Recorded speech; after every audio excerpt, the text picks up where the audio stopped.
여러분들이 아이를 키우실 때 거의 한두 번씩은 경험을 했을 것입니다만 이 아이들이 호기심이 왕성할 나이인 한 4살이나 5살 때쯤에 어느 아이들도 빠지지 않고 똑같이 모습을 보이는 내용들이 있습니다. 그게 뭐냐면 제가 이름을 지었는데요. 무한 반복 질문 이거예요. 우리가 보기에는 별로 중요해 보이지 않는 이야기에도 이 아이가요. 끊임없이 질문하는 거 아닙니까? 그래서 한번 잘못 걸리면 이 무한반복 질문에 잘못 걸리면요. 대답을 해주어도 좀처럼 거기에서 벗어나지 못해요. 아, 이런 걸 한다. 그것은 그러면 왜요? 왜 그런데요? 어째서요? 끊임없이 이렇게 물어보는 거예요. 그래서 어쩔 때는요. 저도 우리 아이한테 야, 좀 그만 좀 물어. 몰라도 돼. 이렇게 하고 끊을 때가 있다는 거예요. 그런데 제가 가만히 보면 우리 아이들만 그런 게 아니라 저도 좀 커서도 그런 일이 있다는 겁니다. 제가 중학교 때인데요. 수학 문제를 이렇게 풀다가 모르겠는 거예요. 그러니까 옆방에 있는 누나에게 찾아가서 이것을 물어봤지 않겠습니까? 그 문제를 물어보니까 저희 누나가요. 그런 것을 질문하는 제가 너무나 대견한 것처럼 느껴졌는지 그걸 아주 쉽게 설명을 해준 거예요. 그래서 제가 그걸 이해하고 다시 제 방으로 가서 문제를 푸는데 또 문제가 막히는 거예요. 그래서 제가 또 누나에게 가서 질문을 하죠. 그랬더니 저희 누나가 또 친절하게 자세하게 풀어서 설명을 해주는 거예요. 아, 그렇구나. 그래서 이렇게 되는 거구나. 끄덕거리면서 제가 집에 제 방을 들어갑니다. 그런데 또 문제를 푸는데 또 막혔습니다. 근데 이번에는요. 저희 누나의 방이 잠겨 있는 거예요. 지금 생각해보면 앞으로 가져올 문제는 자기가 풀기 어려운 문제여서 잠갔는지 아니면 자꾸 질문하는 게 귀찮아서 그 질문 받기 싫어가지고 문을 잠갔는지는 모르지만 문이 잠겨 있었습니다. 사실 여러분 이 세상에서 우리의 끊임없는 질문을 한없이 받아줄 사람은 없습니다. 그러나 여러분 우리에게 은혜가 되는 게 뭐냐면 우리가 믿는 하나님은 그렇지 않다는 거예요. 우리 하나님은요 언제나 우리의 질문에 열려있는 분인 줄로 믿습니다. 성경을 보면요 성경에 하나님이 하시고자 하는 그 말씀만 기록되어 있는 것이 아니라 성경에는요 우리들의 수많은 질문들이 똑같이 기록되어져 있습니다. 우리가 살면서 답답한 일을 만나고 풀리지 않는 숙제를 만났을 때 하나님께 질문하는 수많은 사람들이 성경에 기록되어져 있는 거 아닙니까? 여러분 몇 부분만 한번 볼까요? 창세기 15장 2절에 보니까 지금 아브라함이 하나님께 질문을 하는데요. 자, 5절 우리 한번 읽어볼까요? 시작. 아브라함이 이르되 주 여호와여 무엇을 내게 주려 하나이까?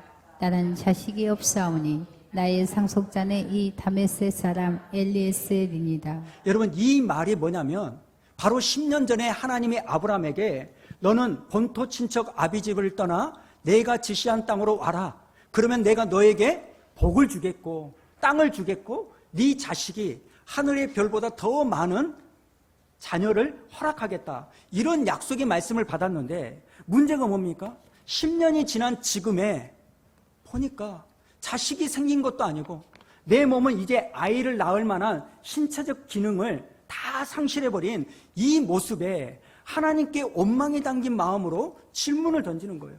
하나님 도대체 언제 나에게 자식을 주시렵니까? 또 모세도요 하나님께 질문을 하거든요. 민수기 11장에 보니까 이렇게 질문하지 않습니까? 하나님 내가 이 백성을 낳았습니까? 언제까지 도대체 이 백성을 내가 풀어야 됩니까? 욥도 질문하죠. 하나님 내가 도대체 무슨 죄를 지었습니까? 내가 잘못한 게 도대체 무엇입니까? 여러분 성경에는요 수없이 많은 질문이 담겨져 있습니다. 복음서에 봐도요 예수님 영생을 얻으려면 어떻게 해야 됩니까? 도대체 이스라엘을 회복할 그날이 언제입니까? 안식일에 병을 고쳐도 됩니까? 수많은 질문이 예수님께 쏟아져 나온다는 거예요. 그렇기 때문에 여러분 우리가 신앙생활할 때 필수적으로 해야 되는 여러 가지 모습이 있지만 그 중에 하나가 뭐냐면 우리의 삶 가운데서 일어나는 수많은 일들에 대하여 하나님께 질문하는 삶의 태도가 필요한 줄로 믿습니다. 그래서 오늘 설교 제목도요 하나님 질문이 있습니다. 좀 웃기지만 이렇게 질문을 잡아봤어요. 왜 제가 이런 말씀을 드리냐면 오늘 본문이 그런 내용의 모습이 나오기 때문입니다. 우리는 그동안 이 본문의 말씀을 많이 봤기 때문에 어떤 내용인지를 다 알죠. 지금 바울과 실라를 지켜야 되는 이 간수가 지키지 않고 졸다가 그만 지진이 일어나서 깨웁니다. 깨서 봤더니 옥문이 다 열려 있는 거예요. 여러분, 그 옥문이 열려 있는 것은 죄수들이 다 도망갔다, 이걸 보여주는 거 아닙니까? 그래서 이 간수는요, 죄수들이 다 도망갔다는 것을 생각하고 자살을 시도하려고 해요. 칼을 빼서 자살을 하려고 하는 그때 바울이 소리치죠. 네 몸을 상하게 하지 말아라. 우리가 다 여기 있다. 여러분, 전혀 예상치 못한 이 소리를 들었던 간수는요, 등불을 가져다가 바울이 있는 감옥으로 달려갑니다. 왜 그랬을까요? 지금 자기가 들은 그 소리가 환청인지 아니면 실제로 감옥에 갇혀있는 이 바울이 외친 소리인지를 확인하려고 가는 거예요.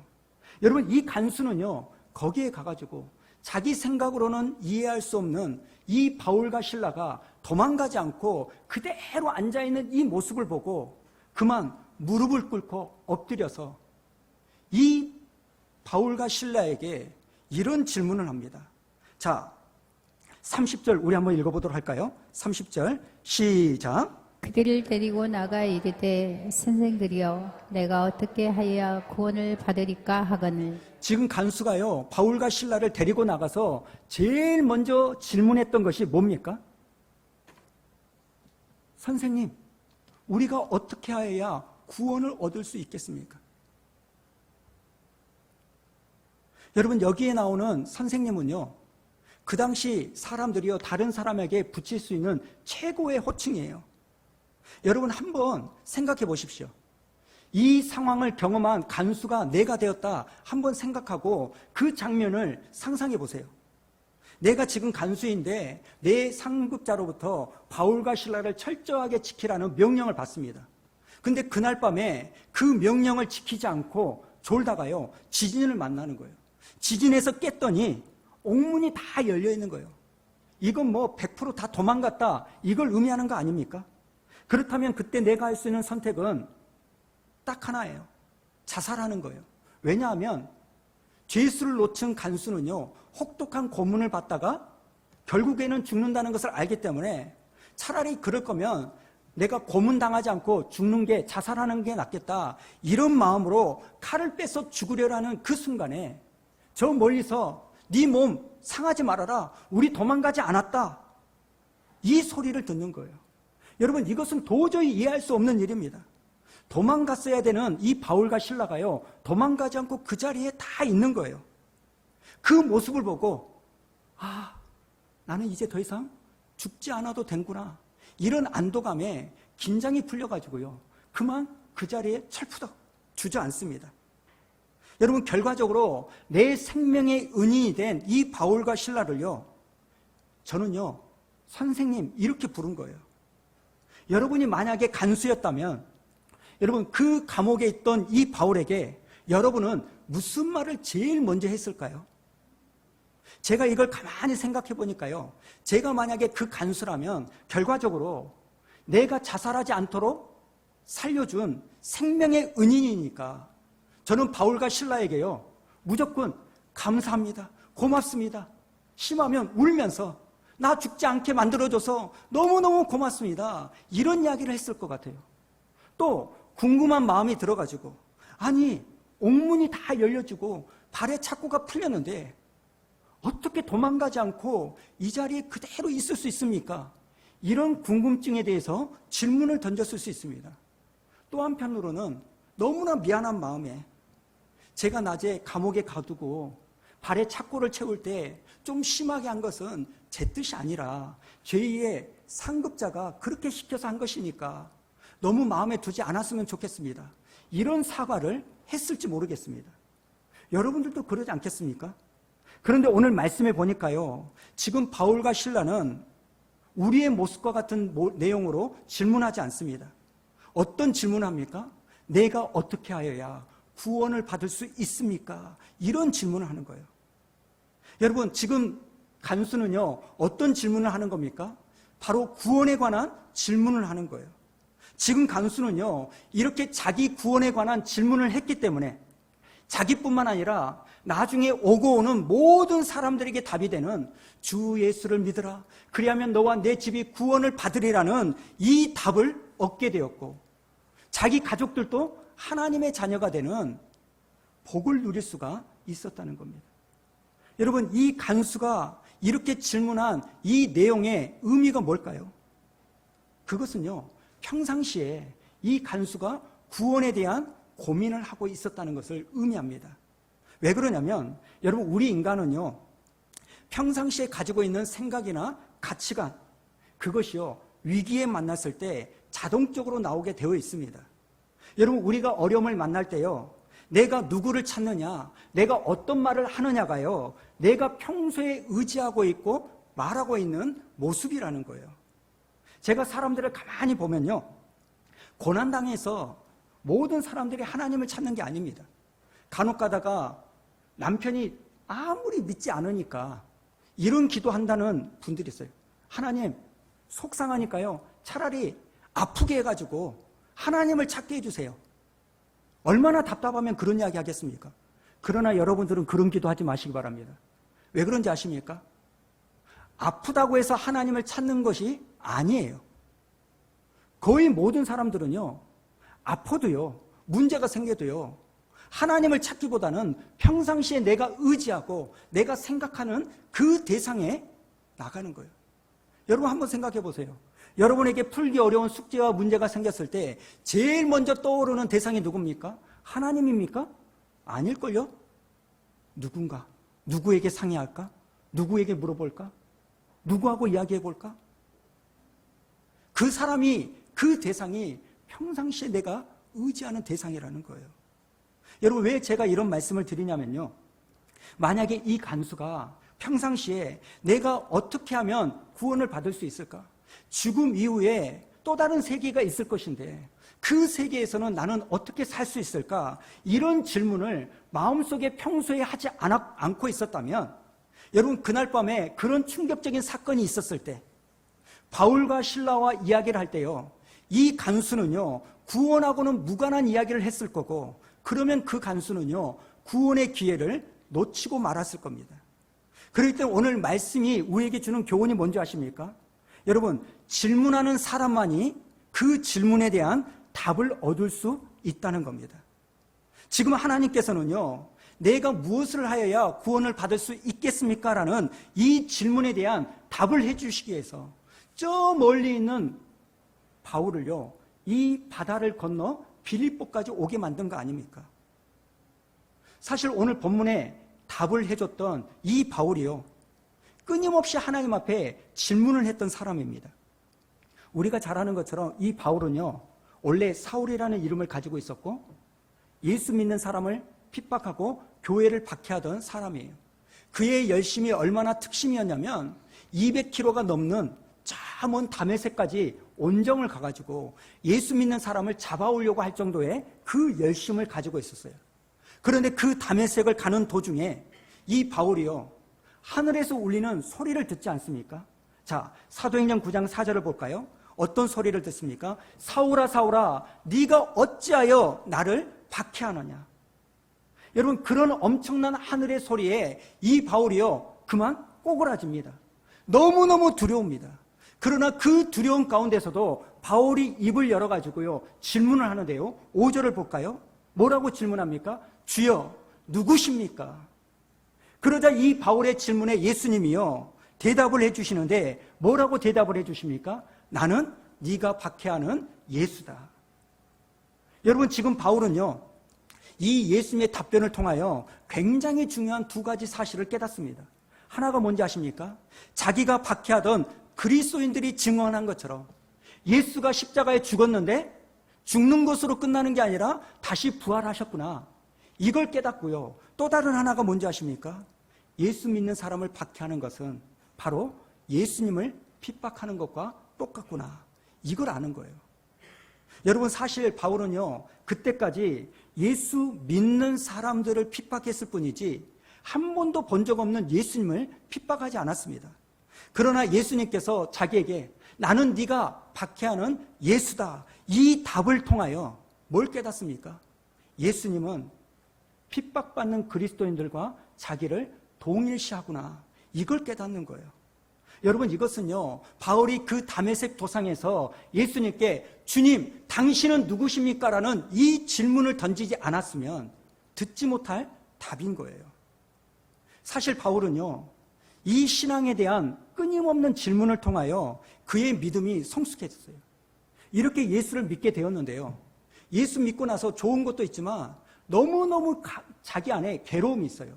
어떤 괴로움이냐면 자기는 정말 하나님의 말씀대로 선한 삶을 살고 싶은 마음이 있는데 자기 안에 악이 있어가지고요, 끊임없이 자기 안에서 선과 악이 싸우는 고통이 있는 거예요. 나는 마음으로는 선을 행하고 싶은데 악이 득세해가지고 그렇게 살지 못하는 그 정죄감이요, 바울을 끊임없이 괴롭히는 거예요. 그래서 마귀가 뭐라고 창소하냐면, 야, 네 그래놓고 예수 믿는다고 말할 수 있어? 너 그래놓고 사도라고 할 수 있어? 야, 네 속을 모르니까 그렇지. 네 속을 알면 누가 너의 전도를 받겠어? 너 그래놓고 예수 믿는다고 하는 거야? 이러면서 괴롭히는 거예요. 결국 이 고통으로 말미암아 이 바울이요, 로마서 7장에 보니까 예수님께 절규하듯 질문을 던지는데요. 자, 24절을 보십시오. 아, 나는 비참한 사람입니다. 누가 이 죽음의 몸에서 나를 건져 주겠습니까? 여러분, 이런 절규하던 질문을 던지니까요, 나중에 어떤 답을 얻는지 아십니까? 로마서 8장에 보니까 이런 말씀이 있는데요. 자, 1절과 2절 읽어볼까요? 시작. 그러므로 이제 그리스도 예수 안에 있는 자에게는 결코 정죄함이 없나니 이는 그리스도 예수 안에 있는 생명의 성령의 법이 죄와 사망의 법에서 나를 해방하였습니다. 여러분, 지금 바울은요, 자기 안에 있는 이 싸움, 고통, 괴로움, 이걸 솔직하게 질문했기 때문에 거기에 대한 답을 얻을 수 있는 거예요. 여러분, 어떤 답입니까? 바울, 네가 구원받은 것은 네가 의인이었기 때문에, 네가 구원받을 만한 자격이 있고 의로운 사람이었기 때문에 구원을 받는 게 아니라 네가 예수 믿는 사람들을 박해하고 교회를 핍박하는 인생이었을 때 전적인 하나님의 주권에 의하여 예수 그리스도 십자가의 보혈로 구원받은 거 아니냐. 그러니까 우리 예수님은 과거의 너의 모습을 결코 정죄하지 않는다는 답을 얻는 거예요. 여러분, 구약에 나오는 하박국 선지자도 마찬가지입니다. 여러분, 이 하박국 선지자는요, 세상 속에 살아갈 때 타락한 이 세상 속에서 세상은 원래 이런 거지, 그러면서 세상과 타협하며 아무 생각 없이 살아가는 사람이 아니었습니다. 이 하박국은요, 악인들이 득세하고 그 악한 사람들이 의로운 사람들을 핍박하고 고통을 주는 이 모습을 보면서 하나님께 계속해서 질문을 던지는데요. 자, 하박국 1장 13절 우리 한번 읽어볼까요? 시작. 주님께서는 눈이 맑으심으로 악을 보시고 참지 못하시며 폐역을 보고 그냥 계시지 못하시는 분입니다. 그런데 어찌하여 배신자들을 보고만 계십니까? 악한 민족이 착한 백성을 삼켜도 조용히만 계십니까? 여러분, 이 하박국 선지자가요, 자기 안에 이해되지 않는 끊임없는 고통, 의문, 이 질문을 해가지고 하나님께 나중에 어떤 답을 듣는지 아십니까? 우리가 너무 잘 아는 2장 4절에 나오는 의인은 오직 믿음으로 말미암아 살리라, 이 말씀을 듣는 거예요. 여러분, 이 말씀의 의미가 뭡니까? 악인들이 아무리 득세한다 할지라도 그 사람들은 결코 하나님의 심판에서 벗어날 수 없고, 의인들이 세상에 고통을 당하지만 그들이 믿음을 가지고 있을 때 그들은 믿음으로 인하여 영원한 삶을 살 거라는 하나님의 답을 얻는 거예요. 여러분, 지금 하박국 선지자가요, 하나님께 질문하지 않았던들 얻지 못할 귀한 답을 얻게 되는 겁니다. 그렇다면 여러분, 왜 우리가 이렇게 질문을 던져야 될까요? 안 그래도 힘들고 피곤해 죽겠는데 왜 우리는 질문을 하나님 앞에 던져야 될까요? 이유는 딱 하나예요. 여러분, 그렇게 질문을 던져야 우리가 살 수 있는 답을 얻을 수 있기 때문입니다. 여러분, 우리 신앙생활은요, 질문하는 신앙생활이 돼야 됩니다. 여러분, 질문하는 신앙생활은요, 다른 게 아닙니다. 기독교의 신앙을 가지고 있고 그 기독교의 가치관과 세계관으로 내 앞에 펼쳐져 있는 수없이 많은 문제들을 이해하려고 하는데 도무지 이해가 안 될 때 그때 끊임없이 하나님 앞에 물어야 되는 거예요. 여러분, 질문하는 신앙은요, 신앙생활할 때 굉장히 중요한 겁니다. 그냥 무조건 믿어. 그냥 덮어놓고 믿으라니까. 여러분, 이런 태도는요, 나중에 나에게 어떤 어려움이 생기거나 좀 삐딱한 불신자들에게 어려운 질문을 던질 때요, 그 일 때문에 내 믿음이요, 와장창 무너지는 일들이 너무너무 많습니다. 우리가 끊임없이 내 삶의 모습을 가지고 하나님 앞에 질문하는 과정을 거치지 않는 사람은요, 마치 마라톤 연습을 하지 않고 처음부터 42.19km를 뛰겠다고 달려든 사람과 다를 바가 없어요. 저는 애언을 못합니다만 이 부분에 있어서는 저는 애언을 잘할 수 있습니다. 100% 맞습니다. 이런 사람은요, 달리다가 중간에 쓰러져 나자빠집니다. 그렇기 때문에 여러분, 우리 내면에 이해가 되지 않는, 하나님을 믿으면서도 풀리지 않는 끊임없는 질문이 있을 때 우리는요, 그것을 귀닫고 있는 것이 아니라 귀를 기울이고 그것을 가지고 하나님께 물어야 될 줄로 믿습니다. 이게 여러분 신앙생활입니다. 그저 기도하고 그저 말씀 보고 그저 내가 원하는 것을 하나님 앞에 구하고 이게 신앙생활이 아니라 내가 살면서 이해되지 않고 수용되지 않는 이 문제가 있을 때 그걸 하나님께로 가지고 가는 거, 이게 필요합니다. 사실 저는요, 많은 분들을 봅니다. 이런 모습들이 없이 그저 열심과 헌신의 가치만을 붙잡고 달려가던 그 사람들이요, 시간이 좀 지나면 저에게 찾아와서 뭐라고 말하는지 아십니까? 목사님, 좀 쉬었다 할게요. 목사님, 저 잠시 내려놓겠습니다. 목사님, 도대체 내가 뭘 믿고 있는지 도무지 알지 못하겠습니다. 이런 사람들이 많은 거예요. 왜 그런지 아십니까? 자기 삶에서 하나님 앞에 질문하는 삶을 살지 못하니까. 막상 그 문제에 대한 답을 가지지 못하는 거예요. 여러분, 이런 사람들은요, 요즘으로 치면 마스크를 쓰지 않고 클럽을 가는 사람, 마스크를 쓰지 않고 탁구장에 가는 사람, 마스크를 쓰지 않고 교회 오는 사람과 다를 바가 없습니다.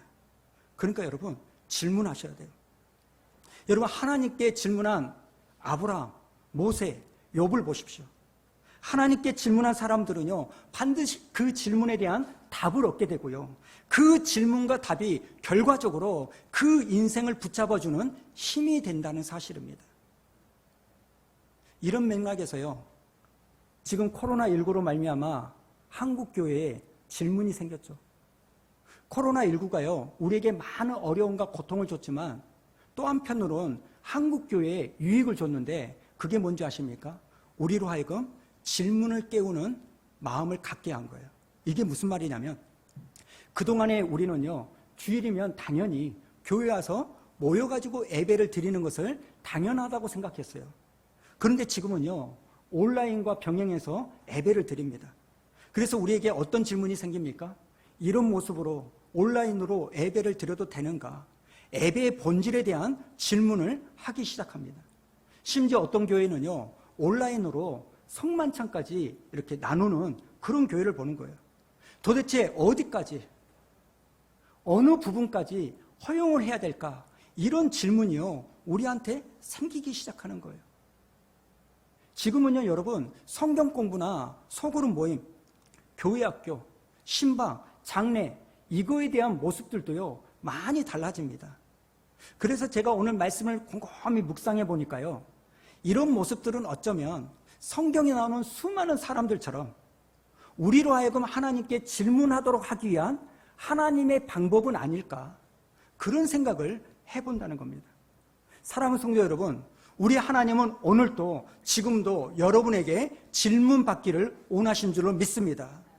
여러분, 그 이유가 뭔지 아십니까? 우리가 하는 그 질문이 나로 하여금 더욱더 본질에 가깝게 나아가게 만들어주고 그것이 나를 살리는 길이기 때문에 그렇다는 겁니다. 한 가지만 말씀드리고요, 오늘 말씀을 마치려고 합니다. 여러분은 오늘 말씀을 보면서 여러분은 어떠십니까? 여러분은 하나님 앞에 어떤 질문을 가지고 있습니까? 보다 성숙한 그리스도인이 되기 위하여 여러분은 질문을 가지고 있습니까?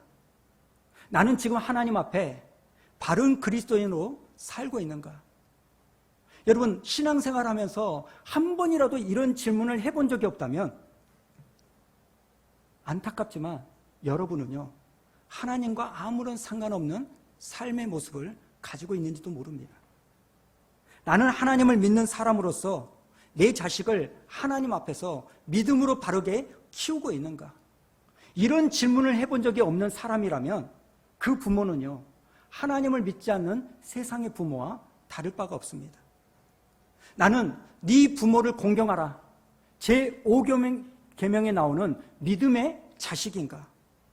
나는 하나님의 말씀에 순종해서 내 아내와 내 남편을 내 몸과 같이 사랑하는 남편인가? 아내인가? 여러분, 우리가 신앙생활할 때 하나님 앞에서 이런 질문을 내가 던져본 적이 없다면 여러분, 그 부부는요, 둘이서 한 몸을 이루는 한 인생을 사는 게 아니라 한 집의 두 가족, 동상이몽 속에서 남남처럼 사는 부부일 수도 있다는 거예요. 사랑하는 성도 여러분, 그렇기 때문에 여러분, 우리는요, 이 세상을 살아갈 때 답을 가지고 살아야 됩니다. 왜요? 혼미한 이 세상에서 우리가 바른 모습으로 살 수 있는 길은 하나님의 답을 가지고 있어야 돼요. 그러나 그 답은 그냥 이루어지는 것이 아닙니다. 그러한 답은 하나님께 질문한 사람들만이 얻을 수 있는 답인 줄로 믿습니다. 저는 오늘 예배드리는 여러분 모두가 다 우리가 처해 있는 그 일상에서 풀리지 않는 숙제, 답답한 일, 이해되지 않는 사건들이 있을 때 그것을 분노와 화로 폭발하는 것으로 터뜨리는 것이 아니라 오늘 본문에 나오는 간수처럼, 바울처럼, 아브라함처럼, 성경에 나오는 수많은 사람들처럼 내 삶의 문제를 하나님께 질문함으로 하나님께 답을 얻어 살아가는 복된 인생이 되기를 주님의 이름으로 축원합니다. 그렇다면 여러분, 여러분의 그러한 답을 가지고 있는 삶이 이 세상의 답이 될 줄로 믿습니다.